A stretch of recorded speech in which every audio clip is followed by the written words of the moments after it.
الذين كفروا من أهل الكتاب والمشركين منفكين حتى تأتيهم البينة رسول من الله يتلو صحفا مطهرة فيها كتب قيمة وما تفرق الذين أوتوا الكتاب إلا من بعد ما جاءتهم البينة وما أمروا إلا ليعبدوا الله مخلصين له الدين حنفاء ويقيموا الصلاة ويؤتوا الزكاة وذلك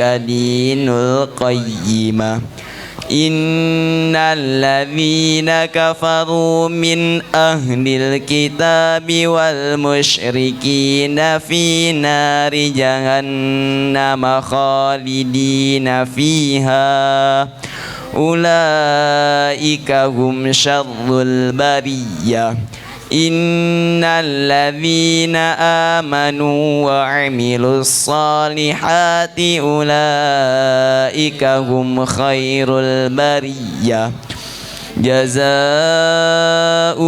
عند ربهم جنات عدن تجري من تحتها الأنهار خالدين فيها أبدا رضي الله عنهم ورضوا عنه ذلك لمن خشي ربه لا إله إلا الله والله أكبر ولله الحمد. بسم الله الرحمن الرحيم. إذا زلزلت الأرض زلزالها وأخرجت الأرض أثقالها وقال الإنسان ما لها يومئذ تحدث أخبارها بأن ربك أوحى لها يومئذ يصدر الناس أشتاتا ليروا أعمالهم فمن يعمل مثقال ذرة خيرا يره ومن يعمل مثقال ذرة شرا يره لا إله إلا الله والله أكبر ولله الحمد. بسم الله الرحمن الرحيم. فأثرن به نقعا فوسطن به جمعا إن الإنسان لربه لكنود وإنه على ذلك لشهيد وإنه لحب بالخير لشديد أفلا يعلم إذا بعثر ما في القبور وحصل ما في الصدور إن ربهم بهم يومئذ لخبير لا إله إلا الله والله أكبر ولله الحمد. Bismillahirrahmanirrahim. Al-qari'atu mal-qari'ah. Wa ma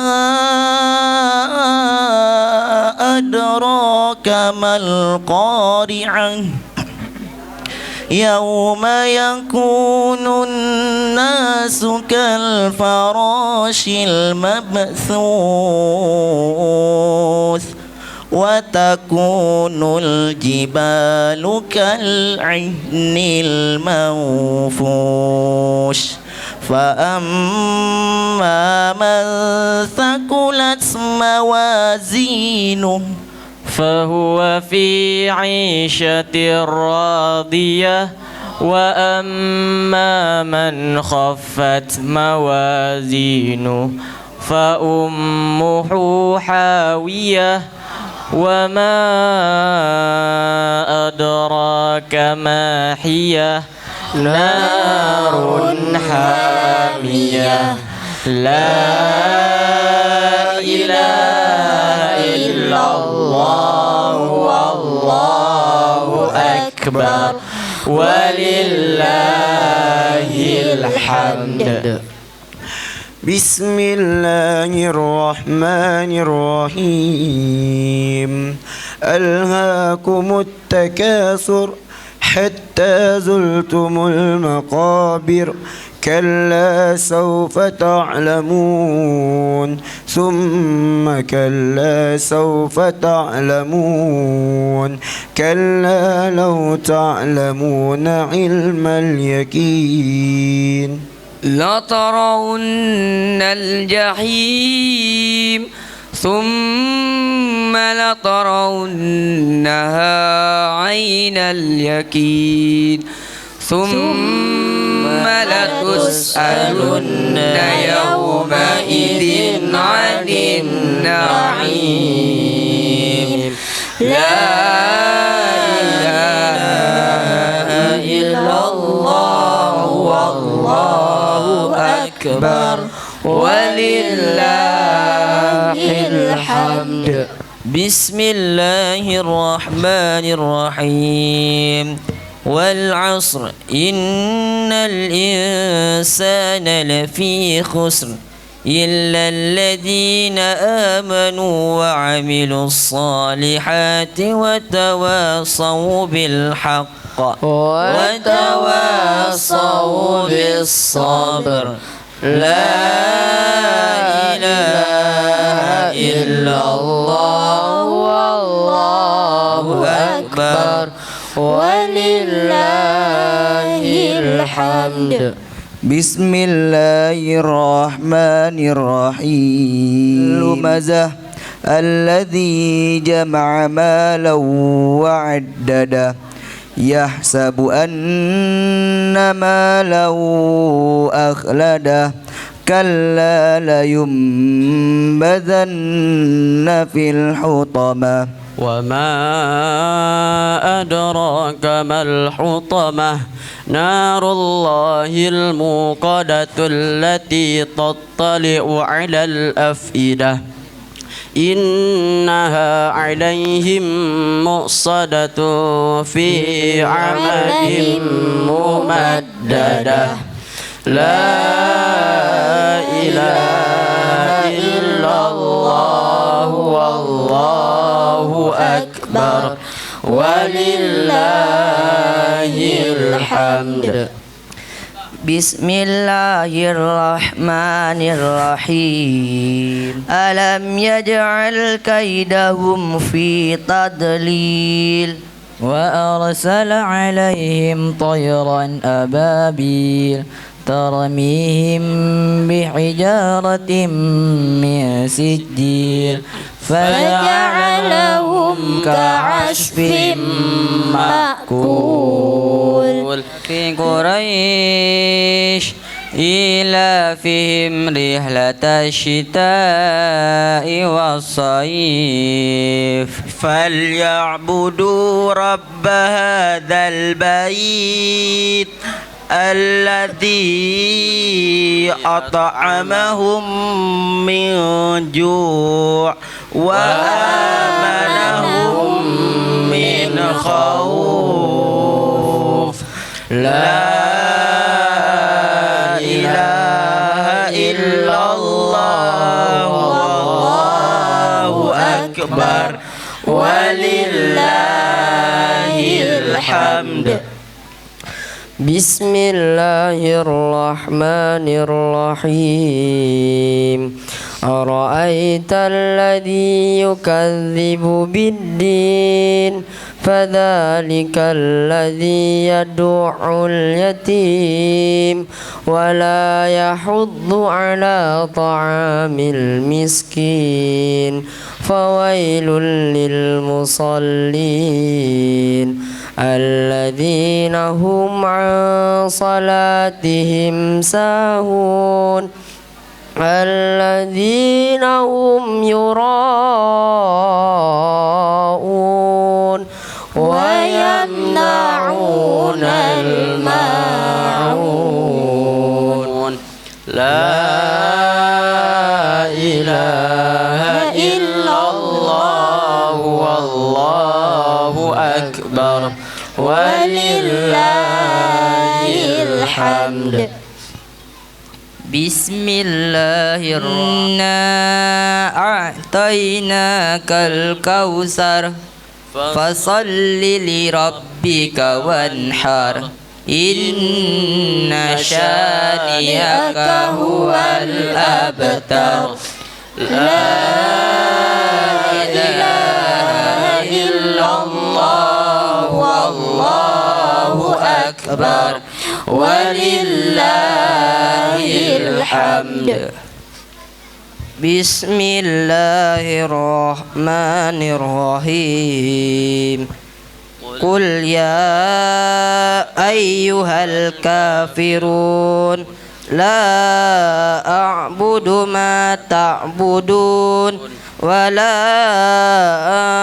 أنتم عابدون ما أعبد ولا أنا عابد ما عبدتم ولا أنتم عابدون ما أعبد لكم دينكم ولي دين لا إله إلا الله والله أكبر ولله الحمد.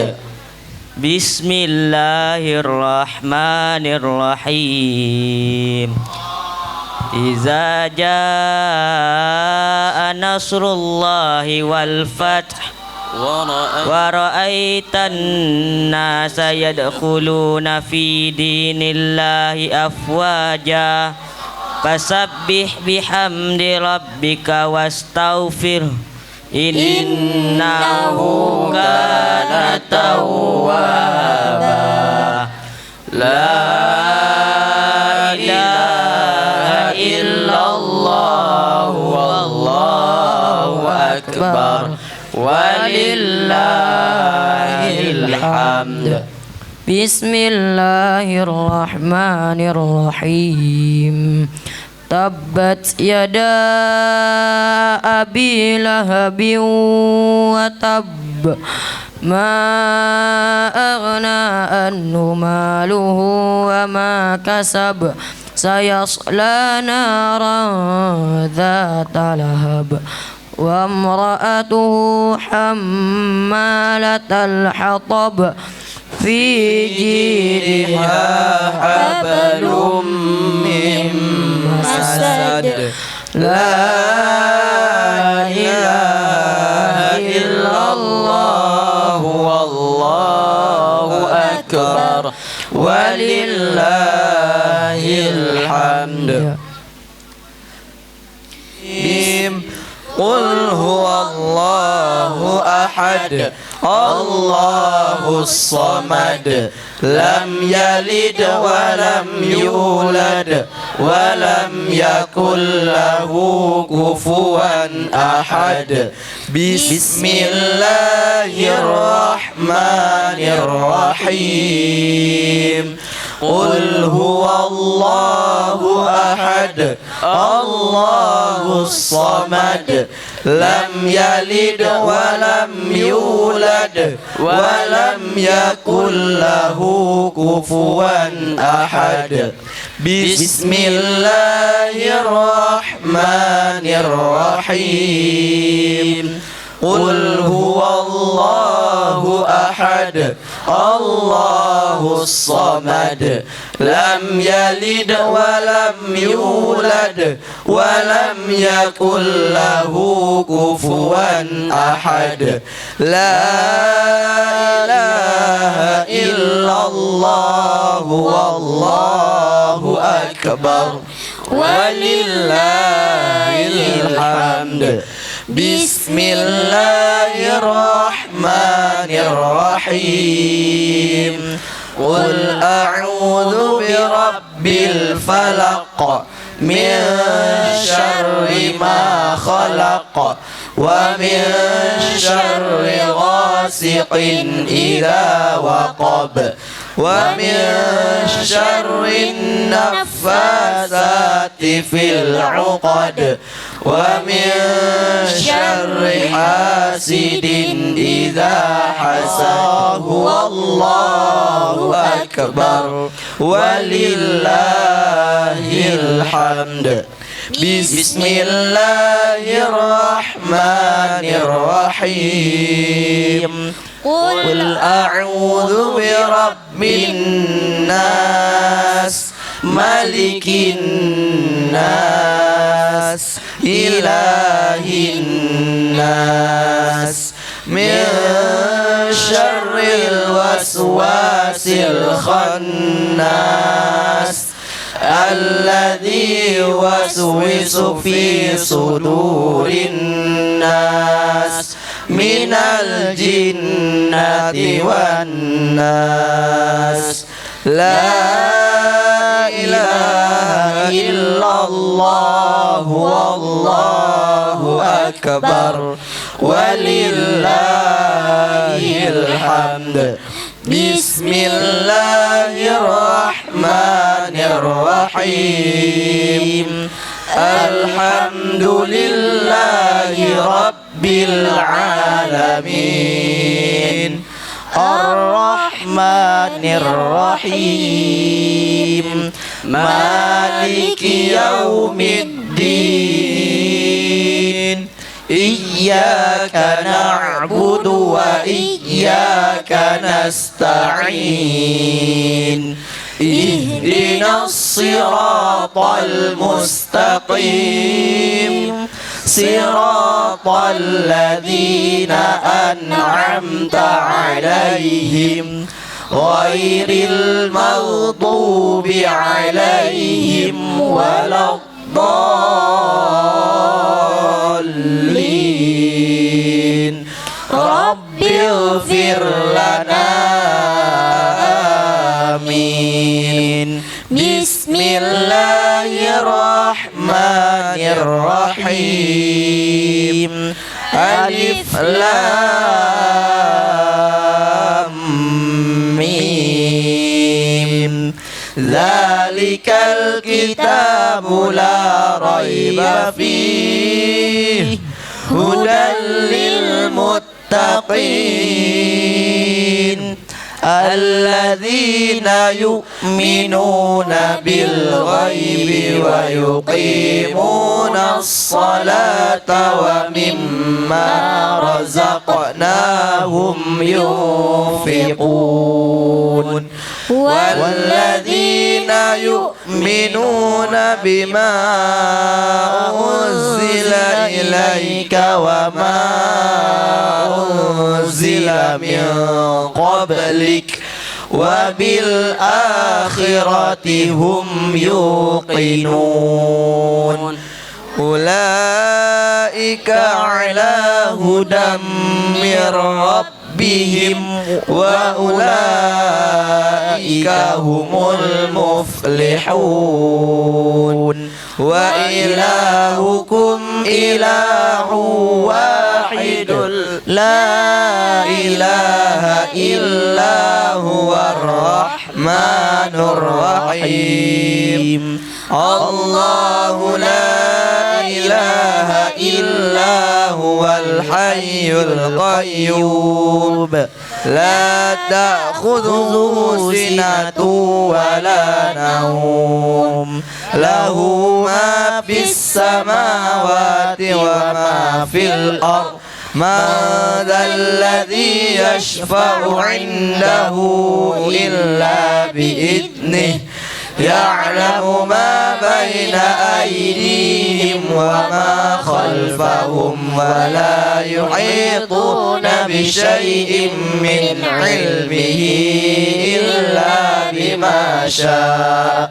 وسع كرسيه السماوات والأرض ولا يؤوده حفظهما وهو العلي العظيم لله ما في السماوات وما في الأرض وإن تبدوا ما في أنفسكم أو تخفوه يحاسبكم به الله فيغفر لمن يشاء ويعذب من يشاء والله على كل شيء قدير آمن الرسول بما أنزل إليه من ربه والمؤمنون كل آمن بالله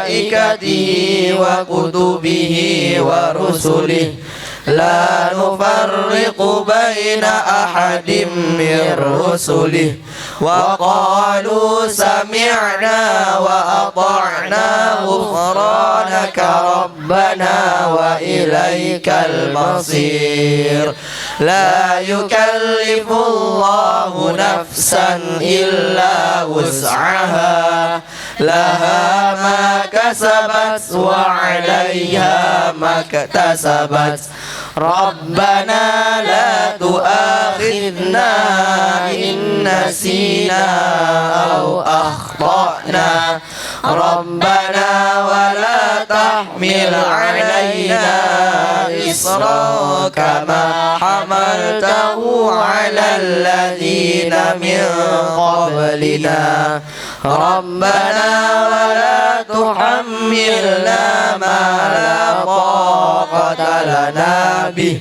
واعف عنا واغفر لنا وارحمنا أنت مولانا فانصرنا على القوم الكافرين ارحمنا يا أرحم الراحمين ارحمنا يا أرحم الراحمين البيت إنه حميد مجيد إنما يريد الله ليذهب عنكم الرجس أهل البيت ويطهركم تطهيرا إن الله وملائكته يصلون على النبي يا أيها الذين آمنوا صلوا عليه وسلموا تسليما أسعد مخلوقاتك سيدنا محمد وعلى آله وصحبه وسلم عدد معلوماتك ومداد كلماتك كلما ذكرك الذاكرون وغفل عن ذكرك الغافلون